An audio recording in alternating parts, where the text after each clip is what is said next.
Welcome to Madhu Taylor. நம்ம இன்றைக்கி வந்து saree ஃபால்ஸ் எப்படி அடிக்கலான்னு பார்க்கலாம். சாரியோட எட்ஜில் இருந்து 15 இன்ச்சு மார்க் பண்ணிக்கோங்க. அங்கேருந்து நம்ம வந்து ஃபால்ஸ் அடிக்கணும். ஃபால்ஸ் வந்து உள்பக்கமாக திருப்பி 1/2 இன்ச்சுக்கு மடித்து அந்த எட்ஜில் வச்சு தையல் போடுங்க. சாரியும் ஃபால்ஸும் ஒன்று போல் வரணும், அந்த மாதிரி வச்சு தையல் போடுங்க.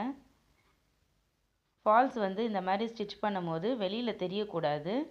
உள்பக்கமாக நல்லா ஒரு புள்ளி குறைவாக வச்சு கூட ஃபால்ஸை தைச்சிடுங்க.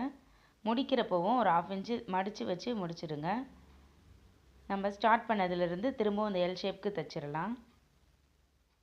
இந்த மாதிரி நீங்கள் தைச்சிங்கன்னா உங்களுக்கு தைக்கிறதுக்கும் ஈஸியாக இருக்கும். ஃபுல்லாக கண்டினியூஸாக அப்படியே வச்சு நீங்கள் ஃபால்ஸ் அடிச்சிங்கன்னா சாரியை வந்து திருப்ப கஷ்டமாக இருக்கும். உள்பக்கமாக திருப்ப முடியாது இல்லையா, அந்த சிசர் வச்சுருக்கலாம், அந்த பக்கம் திருப்ப கஷ்டமாக இருக்கும். அதனால தான் நான் வந்து எட்ஜில் தையல் போட்டுட்டு எல் ஷேப்க்கு திரும்பவும் கட் பண்ணிவிட்டு திரும்பவும் தையல் போடுறேன். இந்த மாதிரி தைச்சிங்கன்னா நீட்டாக இருக்கும்.